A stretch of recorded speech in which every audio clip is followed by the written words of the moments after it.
Indian economy on the eve of independence. ये Indian economy development का first chapter है। इसमें ब्रिटिश रूल के टाइम पर इंडियन इकोनॉमी के का कंडीशन क्या था इसके बारे में डिस्कशन है। इस चैप्टर के अंदर 8 टॉपिक सीखने को है। पहला कि ब्रिटिशर्स के आने के पहले इंडियन इकोनॉमी का क्या कंडीशन था। इंडियन इकोनॉमी एक एग्रेरियन इकोनॉमी थी, प्रॉस्पेरस इकोनॉमी थी और हैंडीक्राफ्ट बहुत ही डेवलप था। इसके बाद ब्रिटिश रूल के टाइम पर इंडियन एग्रीकल्चर के बारे में पढ़ते हैं। Agriculture sector primary sector economy का फर्स्ट सेक्टर है। इसके बारे में पढ़ते हैं कि ब्रिटिश रूल के टाइम पर इंडियन इकोनॉमी का क्या कंडीशन था। Number 2 industrial situation. British rule के टाइम पर इंडिया में इंडियन इंडस्ट्री क्या कंडीशन था। हैवी इंडस्ट्रीज नहीं थी, पब्लिक सेक्टर इंडस्ट्रीज नहीं थी, प्राइवेट सेक्टर में भी इंडस्ट्रियल ग्रोथ बहुत कम था, क्योंकि ब्रिटिशर्स अपनी इंडस्ट्री को प्रमोट करने के लिए इंडियन इकोनॉमी को अपनी इकोनॉमी का फीडर इकोनॉमी बनाने के पर्पज से आए थे और अपनी इंडस्ट्री के फिनिश प्रोडक्ट का एक रेडीमेड मार्केट के पर्पज से आए थे।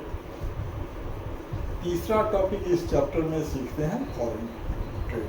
फॉरेन ट्रेड का मतलब export and export. British rule के टाइम पर इंडिया के एक्सपोर्ट एंड इंपोर्ट पर ब्रिटिशर्स की मोनोपोली थी। 50% एक्सपोर्ट ग्रेट ब्रिटेन को होता था, उसके अलावे पर्सिया, चाइना और श्रीलंका को एक्सपोर्ट होता था।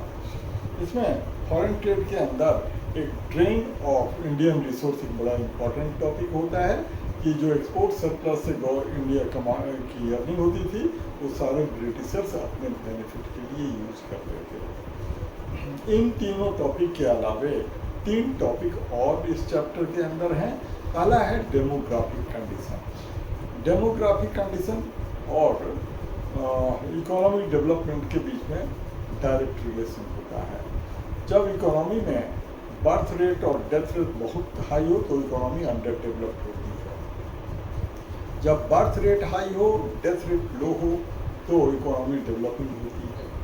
और जब ये बर्थ रेट और डेथ रेट दोनों ही कम हो जाते हैं तो इकोनॉमी डेवलप होती है।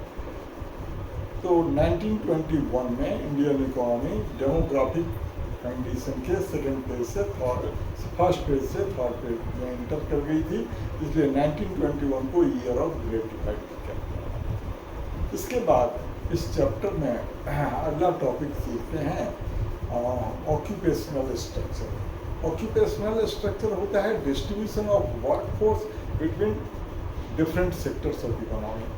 अब अगर किसी इकोनॉमी में प्राइमरी सेक्टर में वर्कफोर्स का प्रपोर्शन ज़्यादा हो तो वो इकोनॉमी बैकवर्ड होती है। अगर इंडस्ट्रियल सेक्टर में वर्कफोर्स का प्रपोर्शन हो तो इकोनॉमी डेवलपिंग होती है, और टर्शियरी सेक्टर में प्रपोर्शन ज़्यादा हो तो इकोनॉमी डेवलप होती है। तो उस ब्रिटिश रूल के टाइम पर 70 to 75% वर्कफोर्स जो है एग्रीकल्चर सेक्टर में इंगेज थे, और कंट्री के अंदर रीजनल वेरिएशन था।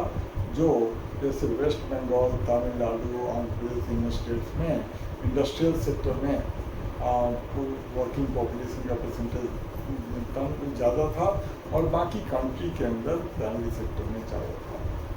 अब इस चैप्टर का जो अगला टॉपिक है वो इंफ्रास्ट्रक्चर। ब्रिटिश रूल के टाइम पर इंफ्रास्ट्रक्चर का क्या कंडीशन था। इंफ्रास्ट्रक्चर का मतलब एक सपोर्ट सिस्टम होता है फॉर इकोनॉमिक एंड डेवलपमेंट और economic and social development of a country. British rule के टाइम पर इंफ्रास्ट्रक्चर डेवलप करने के पीछे ब्रिटिशर्स का अपना इंटरेस्ट था। वो रोडवेज, रेलवेज वहाँ बनाते थे जहाँ से उनको रॉ मटेरियल अपनी कंट्री ब्रिटेन को भेजने और वहाँ के फिनिश प्रोडक्ट को इंडिया में सर्कुलेट करने और कंट्री के अंदर एडमिनिस्ट्रेटिव कंट्रोल के लिए जो जरूरी होता था, इसी के लिए वो इंफ्रास्ट्रक्चर डेवलप करते थे। इसके अलावा इस चैप्टर का 7th टॉपिक जो है positive impact of British rule. अब ऐसा नहीं कि ब्रिटिश रूल का इंडियन इकोनॉमी पर नेगेटिव इम्पैक्ट हुआ, पॉजिटिव इम्पैक्ट भी हुए। जैसे इंडिया में वाटर इकोनॉमी की जगह ये मनी एक्सचेंज प्रमोट हुआ, एडमिनिस्ट्रेटिव सेटअप तैयार हुआ, कॉमर्शियलाइजेशन ऑफ एग्रीकल्चर प्रमोट हुआ, फेमाइन और कंट्रोल हुआ। तो ये पॉजिटिव इम्पैक्ट थे।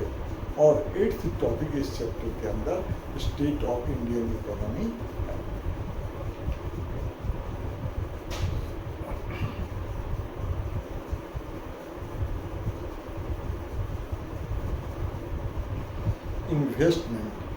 इन्वेस्टमेंट को कैपिटल फॉर्मेशन भी कहते हैं।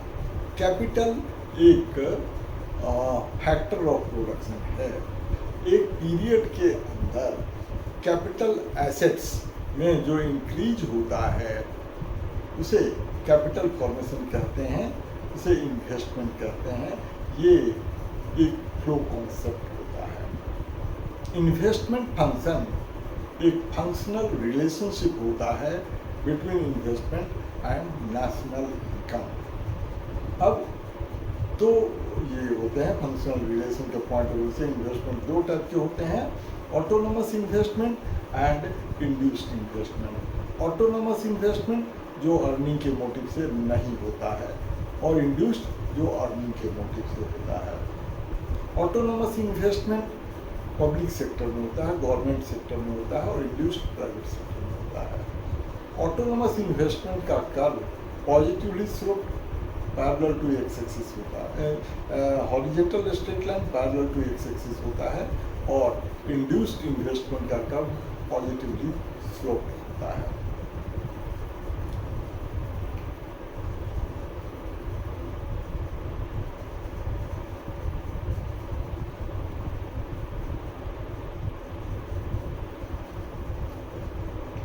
X ante saving and ex ante investment. Ex ante का मतलब प्लान्ड होता है, एक्सपेक्टेड होता है, डिजायर्ड होता है।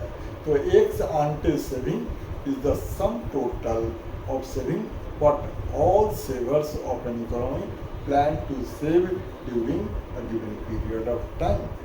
और ex ante investment is the sum total of investment what all producers of an economy plan to invest during an accounting period।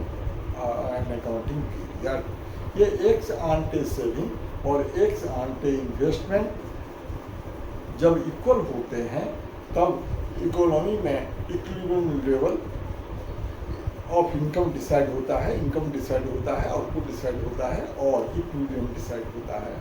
मतलब in other words equilibrium aggregate ex ante saving और ex ante investment equal हो तो economy में equilibrium होगा, नहीं हो तो economy में इक्विलिब्रियम नहीं होगा। मतलब ये इक्विलिब्रियम पर ही इक्वल होते हैं, बाकी कंडीशन में इक्वल नहीं होते हैं।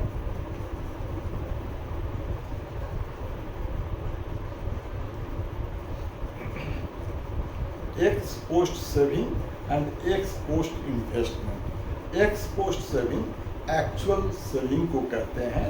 ये planned saving plus unplanned saving का टोटल होता है। और x post investment actual investment होता है और इसका भी एक फॉर्मूला है planned investment plus unplanned investment.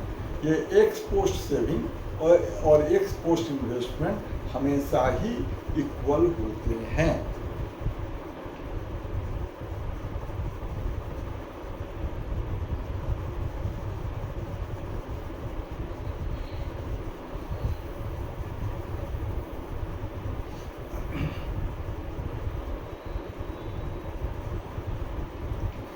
Full employment ये वो सिचुएशन है when all those who are willing to work are getting the work।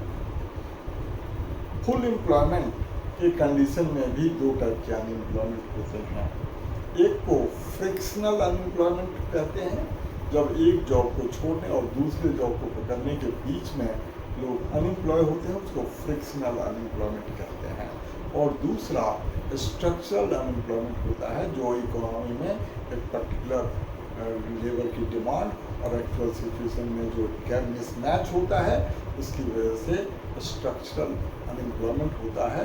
और इन दोनों टाइप के अनएम्प्लॉयमेंट के टोटल को नेचुरल रेट ऑफ अनएम्प्लॉयमेंट कहते हैं।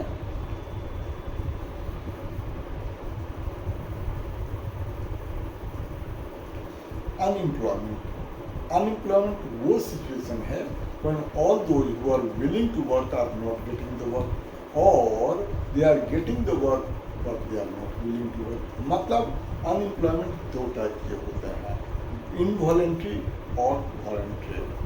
फुल एम्प्लॉयमेंट के सिचुएशन में इकोनॉमी में वॉलेंट्री अनएम्प्लॉयमेंट एग्जिस्ट करता है, इनवॉलेंट्री अनएम्प्लॉयमेंट एग्जिस्ट नहीं करता है।